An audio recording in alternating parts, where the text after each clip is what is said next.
सुबह से ही वो वीडियो वायरल हो रहा है एस जयशंकर के एक बयान का। पहले हम वो बयान सुनवा देते हैं, इसके बाद इस पर चर्चा करेंगे। Talking about the ceasefire aspect as well, if you want to. No, look, ceasefire, I think one of you asked me inside about trade as well.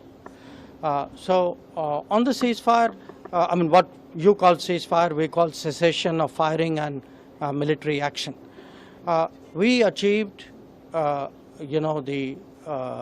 goals which we set out to do by destroying the terrorist infrastructure in Bahawalpur, Muridke, Muzaffarabad and other places.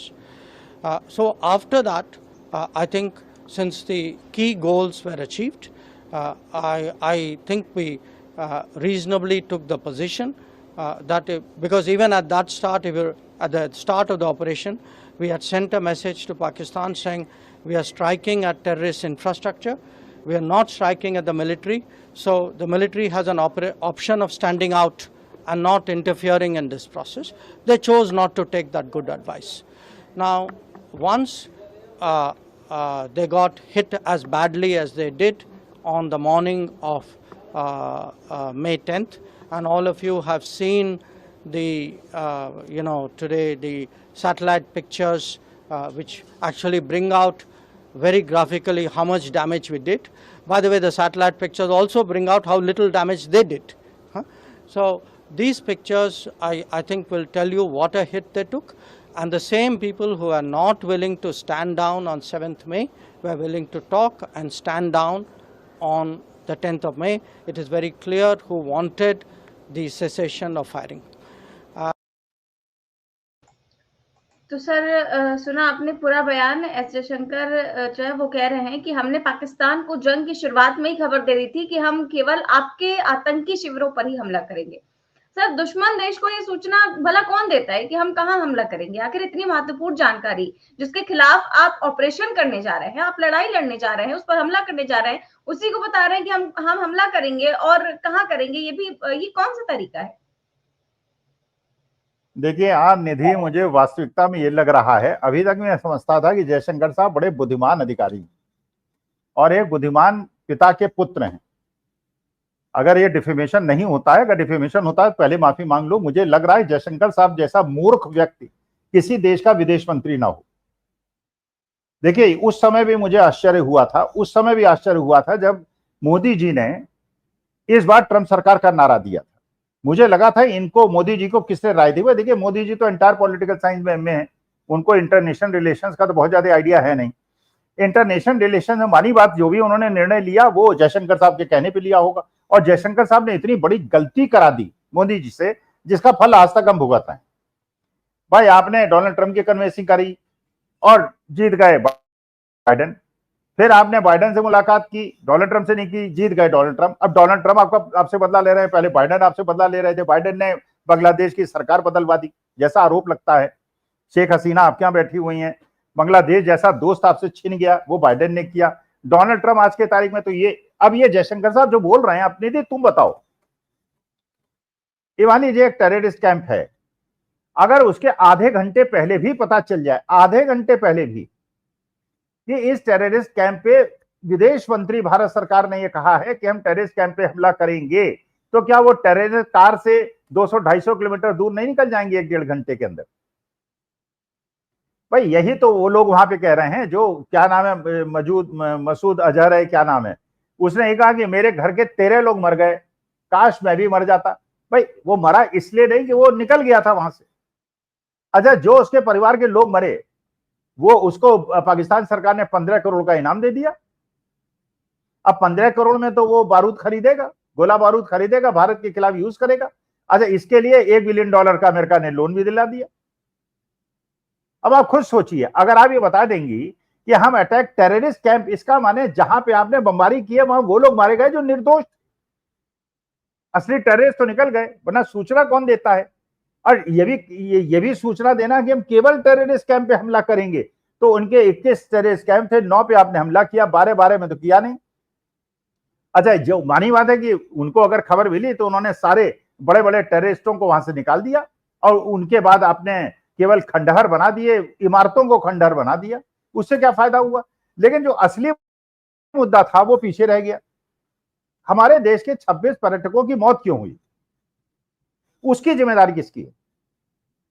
तो निधि, ये बात तो देखिए, आज के तारीख में इस वीडियो के बाद, इस आपके प्रोग्राम के बाद आपके सारे दर्शक श्रोता जरा ध्यान से सोचें।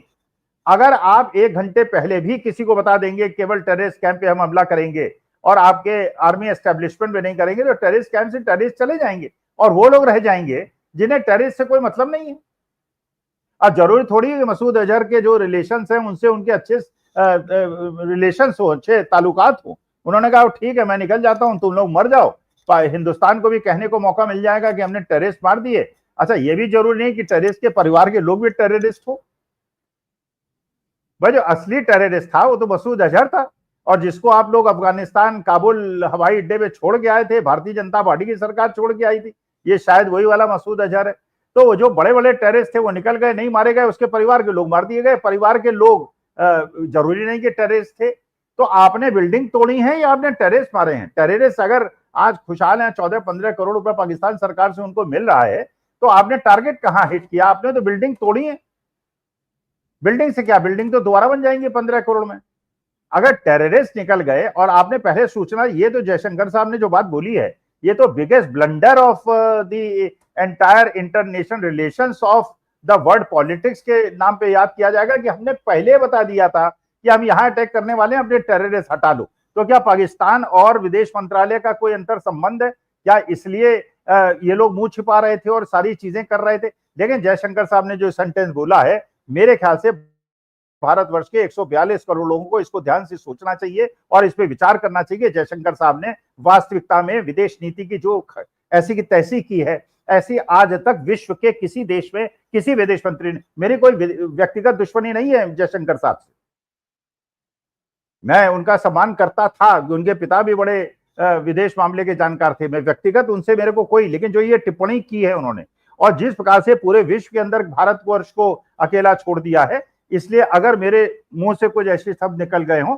मैं उसके लिए माफी मांगता हूं। लेकिन जयशंकर साहब, आपको खुद अपना पद छोड़ देना चाहिए और मोदी जी से कहना चाहिए मैं एक नालायक विदेश मंत्री हूं और मेरे पे भरोसा मत कीजिए, किसी दूसरे को विदेश मंत्री बना दीजिए। हो सकता है शशि थरूर की तैयारी उसी के लिए की जा रही हो कि भारतीय जनता पार्टी में लाके उनको विदेश मंत्री बना दिया जाए। बिल्कुल सर, एक तो ऐसा उन्होंने किया, ऊपर से मीडिया में आकर वो जानकारी भी दे रहे हैं, ये ज्यादा बड़ी बात है। और इसको लेकर के विपक्ष भी काफी हमलावर है। संजय सिंह ने एक छोटी सी बात बोली है, उनका बयान सुनवाते हैं। उससे पूरा देश हैरान है, स्तब्ध है, और पूरा देश परेशान है कि ये तो भारत माता के साथ गद्दारी किया है मोदी सरकार ने, ये तो भारतीय सेना के साथ गद्दारी किया है मोदी सरकार ने। ये क्या कह रहे हैं? Reasonably took the position that because even at the start of the operation, we had sent a message to Pakistan saying we are striking at terrorist infrastructure. मतलब आप आतंकवादी देश पाकिस्तान को सूचना दे रहे हैं। आपने अपना ऑपरेशन सिंदूर शुरू करने से पहले पाकिस्तान को सूचना दे दी कि हम आतंकवादी ठिकानों पे हमला करने जा रहे हैं। ये तो देश के साथ गद्दारी है, ये भारतीय सेना के साथ गद्दारी है, ये भारत माता के साथ गद्दारी है। मोदी सरकार को आके सामने इसका जवाब देना चाहिए। ये कोई सामान्य मामला नहीं है। आपने इतने बड़े ऑपरेशन की सूचना उस आतंकवादी देश को दे दी जो आतंकवादियों का संरक्षक है, जो आतंकवादियों का पनाहगाह है, जिसके सेना के अफसर आतंकवादियों के जनाजे में शामिल होते हैं। तो आपने उनको पहले ही सावधान कर दिया। ये तो बहुत ही गंभीर बात है और मुझे लगता है कि इस पे प्रधानमंत्री नरेंद्र मोदी जी को सामने आके जवाब देना चाहिए। ये देश के साथ गद्दारी है, भारतीय सेना के साथ गद्दारी है। डेलीगेशन का किस तरह से डेलीगेशन, तो यहाँ पर संजय सिंह मांग कर रहे हैं कि प्रधानमंत्री मोदी आकर बताएं कि आखिर ये कैसे हुआ, कि क्या ये ना माना जाए कि सूचना को देने के बाद जो आतंकी थे वो शिविरों से हटाकर शिफ्ट कर दिए गए होंगे। ये बहुत गंभीर मामला है। वहीं इसको लेकर के सर जो रक्षा विशेषज्ञ हैं उनका क्या कहना है, ये भी मैं दिखा देती हूँ। इस हम मामले पर रक्षा विशेषज्ञ अजीत सिंह ने द टाइम्स को बताया कि अंतर्राष्ट्रीय कानून के तहत घोषित युद्ध के दौरान ऐसा किया जा सकता है, लेकिन सेल्फ डिफेंस में यदि आतंकी ठिकानों पर ऐसी कार्रवाई की जा रही है तो उसकी कोई जानकारी दुश्मन देश को देना जरूरी नहीं है। विदेश मंत्री एस जयशंकर ने यदि पाकिस्तान को इसकी सूचना पहले दे दी थी तो ये उनकी और देश की जिम्मेदारी को दर्शाता है, लेकिन ये बात भी सही है कि अगर पाकिस्तान को बगैर सूचना दिए कार्रवाई की गई होती तो परिणाम और बेहतर हो सकते थे। वहीं अजय सानी का ये कहना है कि किसी देश द्वारा हमले से पहले दुश्मन देश को किसी किस्म की सूचना देने जाने का कोई प्रावधान नहीं है। निसंदेह अगर सूचना दी गई तो इसका फायदा नहीं नुकसान ही हुआ है। हमें इस बात की खबर लग गई थी कि पाकिस्तान ने मसूद अजहर और हाफिज सईद को सुरक्षित इलाकों में छुपा दिया था। तो बिल्कुल देखिए सर, जो आपने बात कही वही कहना है रक्षा विशेषज्ञ का कि उनको अलग जगह पर छुपा दिया गया था, इसीलिए इस तरीके का हमला हुआ। वाकई में बहुत गैर जिम्मेदारी है। और ये जो कहा गया इसमें कि ऐसा कहीं किया ही नहीं जाता है, तो फिर कैसे किया गया भारत सरकार द्वारा, इस पर क्या कहेंगे? देखिए, ये बिल्कुल संजय सिंह ने सही वर्ड यूज किया। ये देश के साथ धोखा है, देश के साथ गद्दारी। और ये गद्दारी जयशंकर साहब ने अपने बिहाफ में की है या किसी के कहने पे की है। पाकिस्तान जैसा दुष्ट राष्ट्र जिसने पुलवामा किया, हमारे 40 वीर जवानों की शहादत की, उसके बाद हमारे 26 लोगों को पहलगांव के अंदर निरीह लोगों को मारा, वो देश, अब ये सोचिए वो कौन सा आतंकवादी था जिसने अमेरिका के ऊपर टावर्स पे किया था, क्या नाम था उसका?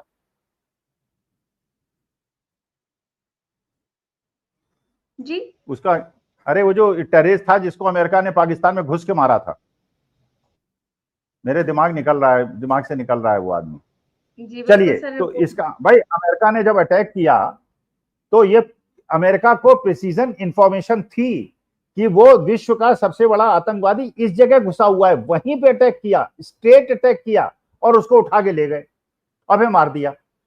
भाई अगर आप बताइए ये कौन सा एक युद्ध की नीति है? पहली बार मैं सुन रहा हूं। मैं तो ऐसा युद्ध विशेषज्ञ नहीं हूं, विदेश नीति का विशेषज्ञ नहीं हूं।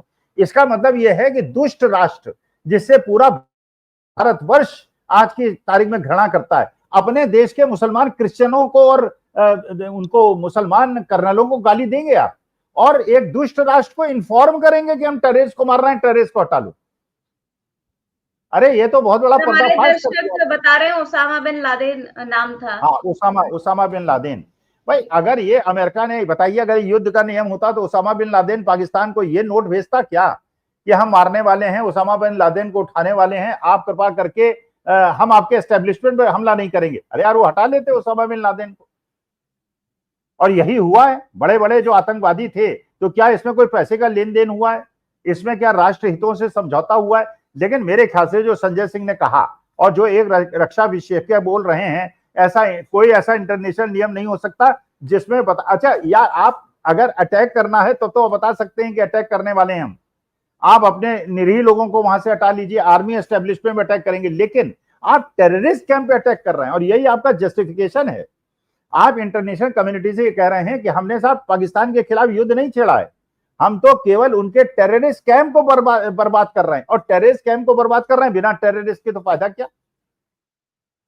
भाई अगर टेररिस्ट कैंप में टेररिस्ट नहीं है और केवल बिल्डिंग है, तो ये तो वही हो गया जो पुलवामा में हुआ था। आपने सर्जिकल स्ट्राइक की, कहीं जंगल में जाके बम छिपका दिया, फिर कहने लगे साहब मोबाइल चल रहे थे, वो मोबाइल बंद हो गए, इसका माने इतने लोग मर गए, ना कोई शव यात्रा। अभी 6 दिन हो गया, कह रहे हैं साहब वो रेडिएशन लीक हो रहा है, रेडिएशन लीक हो रहा है। अरे यार रेडिएशन लीक हो रहा होता तो एक भी आदमी को कभी ये तो पता चलता किसी की मौत हो गई, किसी की स्किन डिसीज हो गई, किसी को सांस लेने में परेशानी हो रही है, ऐसी कोई खबर नहीं आ रही। तो एक किस प्रकार की चंडू खाने की बात भारतवर्ष के अंदर आप फैला रही है ये गोदी मीडिया। लेकिन ये बात सही है कि ये जयशंकर साहब का ये सेंटेंस ये बताता है कि ये पहलगांव का मुद्दा प्री प्लान्ड था, पूरी तरह से प्री प्लान्ड था। और उनको ये, अब ये पूछा जाए जयशंकर साहब से, कितने दिन पहले आपने बताया था? ऐसा तो नहीं कि 22 अप्रैल को जो पहलगांव के अंदर अटैक हुआ है, 21 अप्रैल को बता दिया हो कि हम आपके केवल टेररिस्ट कैंप पे अटैक करेंगे, टेररिस्ट को हटा लीजिए, पहलगांव हो जाने दीजिए, उसके बाद हम अटैक करेंगे, लेकिन किसी टेररिस्ट को नहीं मारेंगे। ये जयशंकर साहब को स्पष्टीकरण देना चाहिए, देश के साथ धोखा है।